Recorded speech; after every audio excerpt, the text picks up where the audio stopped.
All right, welcome back to the eBay shop. My name's Corey. I'm Teresa. And we are Grams and Pops Vintage. And today we're going to talk to you about, we got a question on one of our previous videos about what is sell-through rate. Yep. So we're going to go through that today. We're going to talk all about sell-through rate. We're going to talk about what it is, why it's important. We're going to talk about how to calculate it so you know how to actually look up your sell-through rates. And we're going to talk about some exceptions when maybe it's not so important. Yep. And I guess I'm going to do a preface. Is that how you say it? Sure. We went back to the basics. Yep. Like we have a lot of people who sell already on here. We get a lot of watchers that are just starting out too. Yep. So if you've been selling on eBay for a while, you know this information, I'm sure. But that doesn't mean there won't be a few nuggets in here for the way we do it. Yeah. That you can call us out on and tell us we're wrong, and we're perfectly fine with that. So stick around. We do have some stuff that's sold this week though that has to go out. We do. Lots of fun stuff for Corey to pack. Yep. So what's the first one of those? We sold some sheets. We sold some Calvin Klein Modern Cotton Body Queen Flat. It's a flat sheet only. It's just a box of white sheets. It's a sheet. A sheet. That's a big box for a sheet. It's a queen size. Yeah. So what does the Calvin Klein sheet go for these days? It went for $39.99. And it's going to, let me double check, but I'm pretty sure it's going to Australia. Yeah, it did say international, so. It is. It's going to Australia. All right. Okay, the next item, we picked up 2 of these. The first one sold very fast. It was a different model. What was it? It was Ford. Yep. It's a Ford one. This one is a Franklin Mint Commemorative Army Colt 45 Peacemaker pocket watch with the case. Yep. So it's a watch on a chain. Here, I could pull it out of here. The case has the Colt logo on it, and then the watch itself is that looks and like it's wood. that, and it's got that for a back. See if I can open it up. You can see it. So that's what the actual watch looks like. Do you see there's a thing on the other side too? That's pretty cool. Yep, and it is engraved. It's really cool. We've had it for a little bit. I think we paid 20 bucks for it, so we did pay up for them because we bought both of them. But it sold finally for $102 even. I took an offer. Yep. So sometimes pocket watches could be good, but you have to look them up because there are a lot of cheap ones out there. There is. So, but when you do find some good ones at a good price, they do sell well, and they sell for a pretty decent amount of money. Yep, the Franklin Mint ones have done pretty good for us. All right, we skipped a week, but we are back for the sticker features again. We do. We have new stickers. Let's go see who we got. Don't mind my box pile. All right. I'm not going to do a randomizer picker. Nope, we got 2 in mind. We have Fletch Flips. We've got Fletch Flips. He is on YouTube and eBay, but his YouTube name is Fletch Flips with an S with no space. Because there is a Fletch Flips, and he does all kinds of like... So all one word, Fletch Flips. He's got about 100 subscribers right now. He's got about 20 videos out. Yep. We did subscribe, so we're going to start checking the channel out. So we did. Go give him a subscribe. Tell him Grams and Pop sent you. All right, so sell-through rate, what is it? That'd be the first part of the topic. And in short, basically, it's what the market is like for your items. It's how fast are they actually going to sell if you do list them. Yep, that is correct. That was a quick topic because now I don't know. You said everything. I stole their thunder. So it is. It's just telling you, you know, if you buy something and you put it on eBay, how fast can you typically expect it to sell? Well, that and will it sell? Yeah, will it sell? I mean, it basically tells you if you're buying a good item or not, is kind of the way we look at it. Isn't it the same way on eBay or on Amazon too? Like you can tell how quickly they sell on Amazon for books. Yeah, Amazon has like an Amazon seller rating that you look at that's a little different than how you do it on eBay. But it's the same type of thing. Basically, it's your market research to tell you if it's an item that has a market. Is it going to sell? And if so, how soon can you expect to sell it? That's your sell-through rate in a nutshell. We made a short story long, didn't we? Well, kind of, but that's okay. They want to hear us talk, I'm guessing. It's a topic. We have to fluff it out. We did.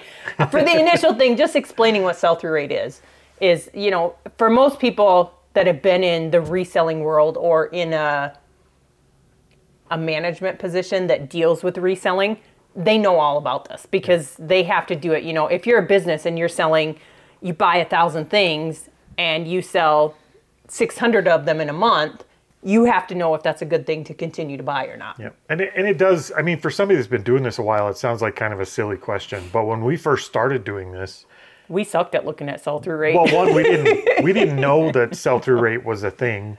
We didn't know how to tell if there was a good market for a product. We just went out and bought everything and put it on eBay and hope it would sell. And we did okay, but it's not good. Like probably 80% of what we bought was just garbage. And it's because we didn't know this answer. So if you're just starting out and you've never done eBay before, this is important and it is a good question. So we're glad somebody asked it. We are. All right, so what sold next? So we sold a shirt. This is one of the shirts that came out of our big storage unit buy. So we're still selling them slowly but surely. We've still got quite a bit out of that, yeah. We do.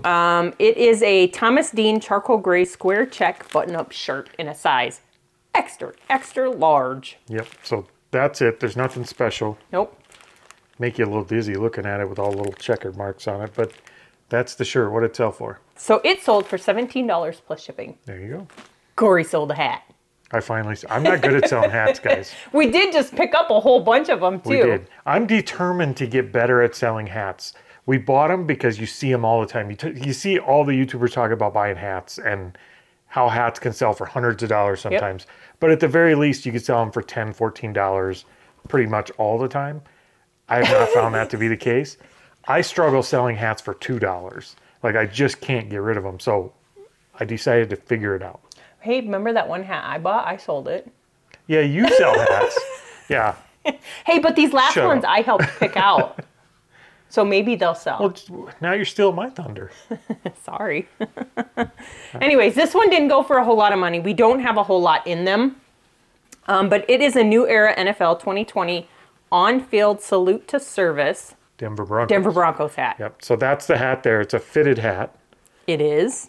And it's got a little camo under the bill. Pretty cool looking hat, really. Mm-hmm. And it's in great condition. I don't think they ever wore it. If they did, maybe once.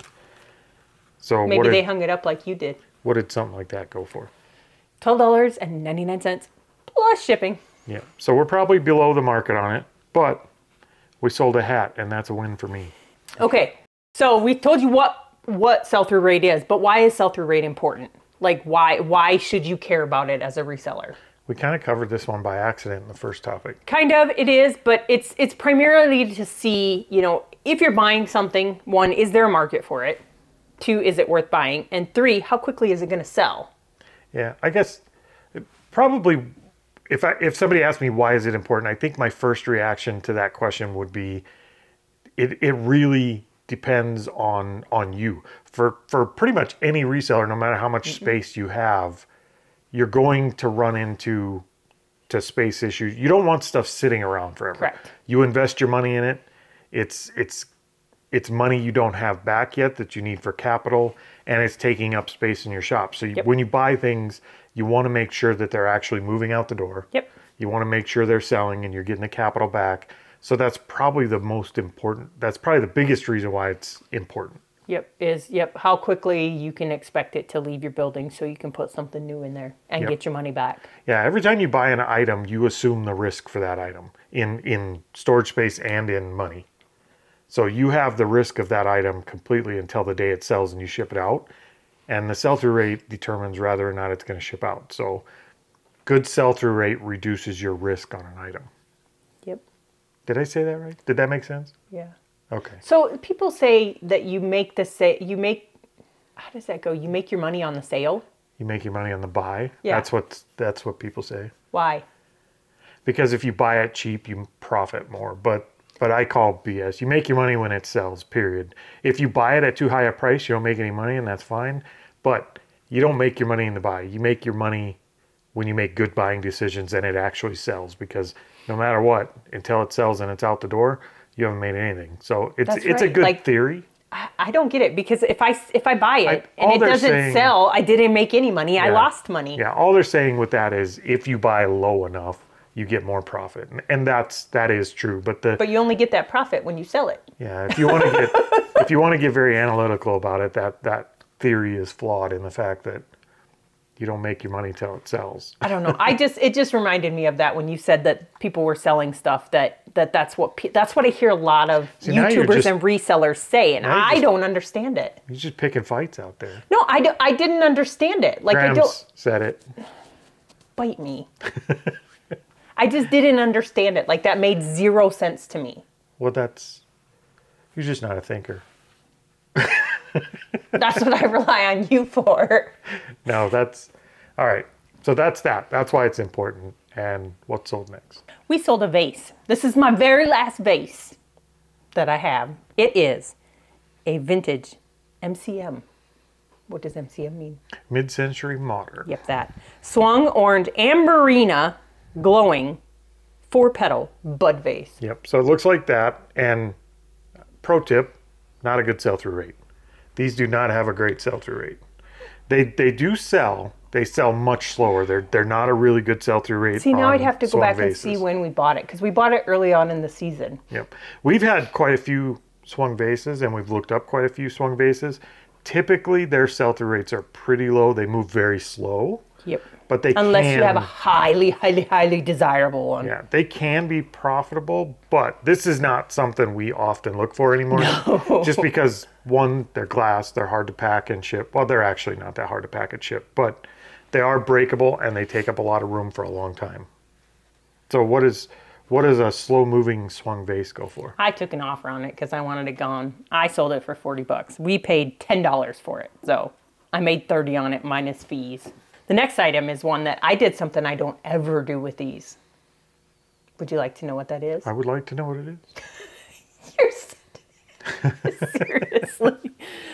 I had add shipping. Like when I do my, so let me explain what it is first.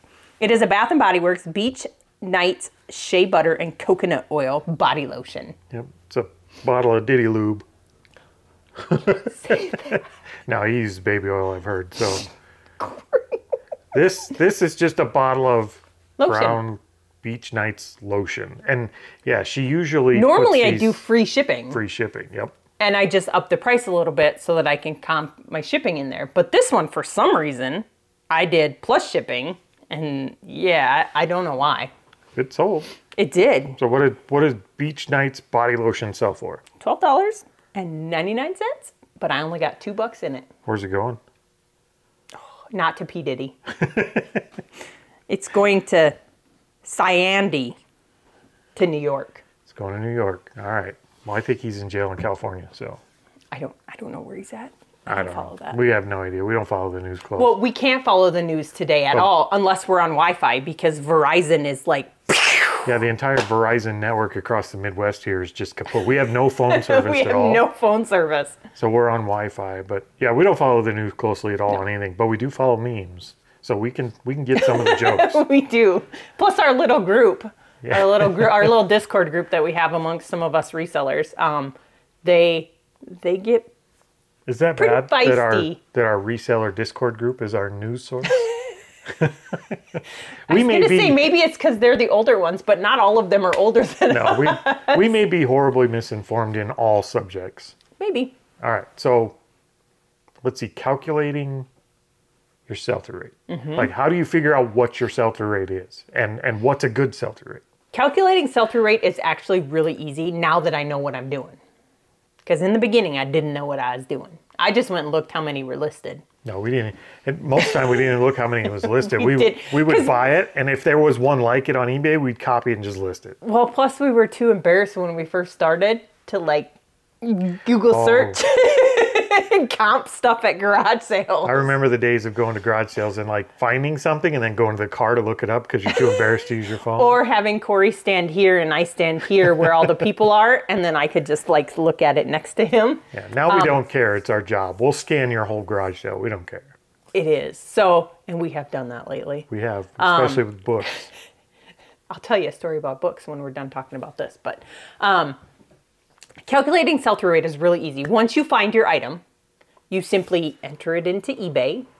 Enter it in. Find your item on eBay. Find your item on eBay. You use all that flowery talk. Just get at it. Find your item on eBay. Look at how many there are listed. When you search for an item on eBay, at the very top of the page, it'll tell you how many results there are. Yep. That's the number you're looking for. Yep. Then the next piece you go to is you go toggle over and you find the sold items. Yep. Right. Switch your filter to sold. If you're on your computer, it's a checkbox on your left-hand side. Yep. If you're on your phone, you just hit the little filter button and select sold. Yep. And once you do that, it will give you another number. It'll tell you how many it found that were sold. Then how do you comp it? How do you do the math? You do the math. So say you look it up and it shows you there's 50 listed. And then you switch to the sold items and it finds those and tells you that number. And there's 25 of them that sold. That's half, 50%. So your sell-through rate is 50%. If there's 50 listed and 50 sold, that's 100% sell-through rate. And basically what that means is over a 90-day period, because that's what those results are, over a 90-day period, as many sold as are listed. That means in 90 days, you should expect to sell pretty much everyone that's listed every time. So that one is going to sell, as long as your listing is good, it should sell pretty much guaranteed within 90 days. Yep. So you want a higher sell-through rate, or as some people call it, an STR. Not an STD, an STR. No, that's different. One you want, one you don't. So the higher the number, the better the sell-through rate is, the better chance that you're going to sell it in a 90-day period. Basically, that's all it breaks down to. Correct. So, what do we think is a good sell-through rate? That's a good question. I typically will look between 50 and 75%. Yeah, we have strayed below that, and on purpose sometimes, but for the most part, we try to do a 50% or above sell-through rate, just in general, and that's totally up to you. It's a personal decision. We try to do 50% because if half the items listed on eBay sell in a 90-day period for that item, we price at the bottom of the market so we can be in that group of half. Correct. So we price very competitively. We do. We also look at other people's listings to make sure our pictures and descriptions in our listing is better, or as good as we can make it, better than the rest of the listings, so that we have a very good chance of actually being in that top group that does sell. Yep, and we do add, I mean, for me, since I do a majority of the listing, I go above and beyond, like to make sure that our products will be one that somebody will pick and sell. Like adding videos, doing detailed photos just so they can see certain stuff. I think she's calling me out for being a lazy lister. No, I'm just I'm not. Well, I'm just saying that I try, as I do my listings. I have been and am guilty often of creating a listing and then copying the title and pasting it into the description as the description and just hit save. So I'm not, I am often a lazy lister, but it depends on the product. You do go in and add details if something is on there. Yeah, I have always. seen you do that. But then I go in later once I go in to do something and I change them anyway. I do that sometimes, but it really depends on the product. If it requires a description, or if a description is going to help it sell better, then I will put it in. If it's something I know that has like 100 or 200% sell-through rate, you just don't need to. You don't need to be that detailed about it, unless there's something you need in that description to describe the product, so you don't get an INAD or something. I don't know. Maybe I'm just anal. She said anal. I like to put all the information out there. I don't do what some people do though. It's like the term lazy lister that I used. I think that's accurate. It's not that I don't want to put it in there. It's that I don't want to put it in there. I will tell you, I will go to listings, and if you have one of those ones where they drop in, I don't even know what it is. It's like your own little web page in the description. Do you know what I'm talking about? Yep. I go right back out of that. Yeah, I'm not going to read 8 paragraphs to buy an item, and neither is anyone else. Nope. So you want to be to the point and direct, but you want a good description. Matter of fact, when we were doing e-commerce, one of the things, the description, making a good description, dang bug, is actually super important. It makes the page look better. It gives the customer all the information, so you're not getting phone calls. It builds trust. Yeah, but you're not overcomplicating. Yeah, you don't overcomplicate it, but you want to make sure it's complete. And going to eBay kind of made me get out of that a little bit And I'm trying to get myself pulled back to where I'm better at the descriptions, because I do think sometimes I don't do enough in the description. And I have looked at products that I did in the past and was like, no wonder that didn't sell. Like, it doesn't even have a size in it. And he took crappy pictures. I take better pictures than Teresa. No, you don't. My phone just like glitches when I go take pictures. So did we cover that? We went way afield on this. Sorry, guys. We did, but yeah. So, you know, sell-through rate to each person is by your own. What's the word? How long can you afford to sit on that item in time and space and money? Not spaces in the stars, but spaces in your shed. Like, how long can you afford to keep it? If you have a small space, get rid of it. Like, get good, fast sell-through rate things. If you have more room and you're comfortable with that, hang on to it. You can lower it. That's why ours is 50%. We could sit on things for a little while. Yep. So, all right, what's sold next? We had a Bonanza sale. For those who don't know, we cross-list. We don't cross-list. Bonanza does it Bonanza does it for us. So we sell stuff on Bonanza. We integrated whatever it is. Corey did the whole shebang. You just sign up and click a few buttons and you're on. Well, there is like a activation fee now of like 15 bucks or something like that. But then it's automatic. It just syncs back and forth. It auto delists if something sells on one of the platforms or the other. Like, it's just, we've talked about this before. It's not cross-listing. It's just like an add-on for eBay. And we do probably 3 or 4 sales a month over there. Yep, sometimes more than that. But this time we sold a 2001 Mattel Mary-Kate and Ashley Olsen Ashley doll in her original outfit. And I don't have it up because I'm just looking at the eBay listing that was deactivated.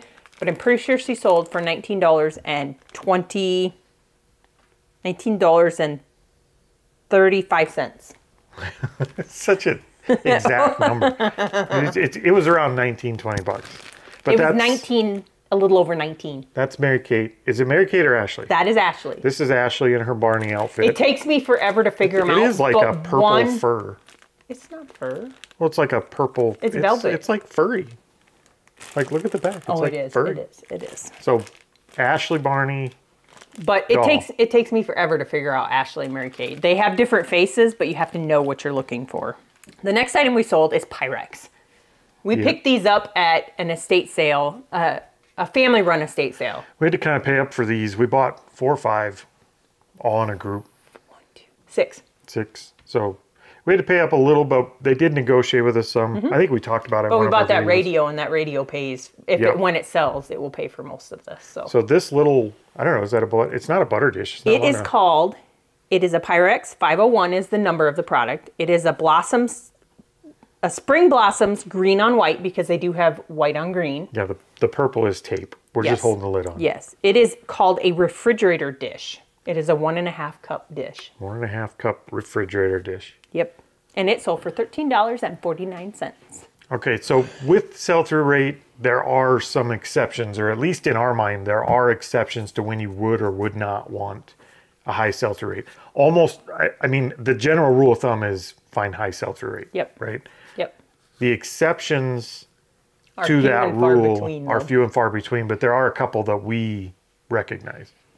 Yep. So one is a super rare item. Like if you can't find it on eBay, but you can maybe find it in like Worth Point or in the eBay, they don't call it Terapeak anymore. They call it Research, I think. Yeah. If you can find it in there, but they're none listed, I mean, it probably has a high sell-through rate because you found one in Worth Point and there's never been another one listed. It's really difficult to get an accurate sell-through rate on something that's rare. And oftentimes, if something is rare, it doesn't sit on eBay very long. It'll sell, and then you might not see another one for 2, 3, 4 years sometimes. So if it's rare, you're going to have a horrible sell-through rate or no sell-through rate at all. Correct. And in that case, it takes a little more research. Yep. So that would be one exception. Yep. The other one is, for a lot of people, space is an issue. Like, they only have a little bit of space for their eBay store, their eBay inventory. So space versus value. If you're going to make a lot of money on it and you have the space to let it sit for a little while, then do that. If you don't, then don't buy it. Yeah, I think a good example of this is we bought out like a Danbury Mint collection one time. And there was this Danbury Mint Bulldog with a Christmas tree, and it was like a $300 thing. It was pretty expensive. It was, somebody had sold it How much was it? for $1,300. $1,300. So it was a really expensive item. But we only paid $20 for it. Yeah, we paid $20 for it. It took up only this much space, and it didn't have a good sell-through rate. I mean, it sold very slow because it was so expensive, and there weren't many of them out there. So we decided, because the return on investment was so high, we were willing to sit on it, and we had the space to do it. Yep. So if it's something like that, we will kind of just ignore the sell-through rate. We will actually buy something like that and sit on it, because if it took 2 years to sell and we got $1,300 out of it, we're good with that. Well, and sad piece is we did not get $1,300 out of it. We ended up getting 700 and some dollars, I think, out of it. And it took about 1.5 years to sell. I'd have to go look. I think it took around 1.5 years to sell, but totally worth it at that price. And like I said, it took up the space of a football maybe. So it wasn't a big deal for us to hold on to that. So those are the two exceptions really that we see. Yep. There may be more that we're not thinking of, but those are the two generally that we would acknowledge exist and that we would kind of play by those exceptions. Yep. So what are, I guess, for you out there in eBay or YouTube world, what exceptions do you have when you're looking at, at products to buy and they have, crappy sell-through rates or non-existent sell-through rates? Let us know in the comments. Do you guys have some exceptions to sell-through rate that you guys adhere to? I mean, do you see things with really horrible sell-through rates that you still buy, and if so, why? And you don't have to tell us what those items are, but tell us kind of why you would buy those if they had bad sell-through. Other than inexperience, which is why we buy a lot of bad sell-through. So yeah, there it is. Leave it in the comments. What's next is sold? What's next? We sold a Build-A-Bear. Well, we didn't sell a Build-A-Bear. We sold a Build-A-Bear hat. It is a blue corduroy newsboy hat. Yep, sold another hat. That one I picked. This Teresa's sell. So yeah, little hat. I did. I picked up a lot of Build-A-Bear clothes at a garage sale, and they were all just shoved in a bag. And so this is, I think, the first or second item that I've sold out of that bag. But this one pays for the whole bag because I paid $10. I think $10 or something like that for the whole bag. What'd that sell for? Sold for $14.99, and it is adorable. Adorable. Adorable. Because it's for a bear. I'm counting it. We sold another hat today. This weekend was a good weekend for like tie accessories and suit accessories because we sold 2 tie clips. And jewelry. Oh yeah, we sold 2 tie clips and 2 necklaces. And we sold these, which are cufflinks. They are made by Hickok. They are black and silver tone rampant lion coat of arms cufflinks. Yep. So they look something like that. I hope you can see them in the camera. I'll zoom in for you. Something. But we sold, we did have a lot of like tie tacks, tie clips, jewelry, cufflinks type stuff go out this week, which is great because we're getting them out of here, and we have little of nothing in them. So what those sell for? Those sold for $31.99, but free shipping. So they'll go in a 4x4 box, and it'll cost me like $4 to ship them. I'm wondering, were these part of one of our lots we bought? They were part of the lots we bought on Commons. Yeah, so we bought some lots of cufflinks and stuff like that on Commons, and I think this is part of it. I think I'm going to be honest, and remember all the ones we bought on eBay? Yeah. Pretty sure they're on shelf back there. We haven't listed them. No. We have a lot of listing to do, but that's okay because we have a long winter to list. I have leather jackets. I have a stack of denim blue jeans and shirts, and I have 2 totes of Tupperware. But the Tupperware takes me a bit because some of it's nasty, and I got to go in and wash every piece of it. And about 8 totes of Barbies and... No, I only have 1 tote of Barbies. 2 totes. Yes. 2 totes of Barbies. They're right back there. Go look. 2 totes of Barbies. We have plenty to list through the winter, so we're gonna have plenty of stock to get most of the way through the winter, I think. Yep. So, all right, but I think that's it for today. We do have a ton of packing to do. What we're showing here is just a part of it. I'm gonna do a shout out. You got a shout out? I do. What's the shout out? Sorry, we're not ending yet. Hold on. No, we're not. Hold on. So I know we talked about it in our last video, but tickets are officially on sale for the Planes to Profit in Omaha, Nebraska in March of 2025. They have been on sale for less than 24 hours, and we've already sold like 9 tickets. So they are... Did we have another one come in? We might have. 9 or 10 tickets.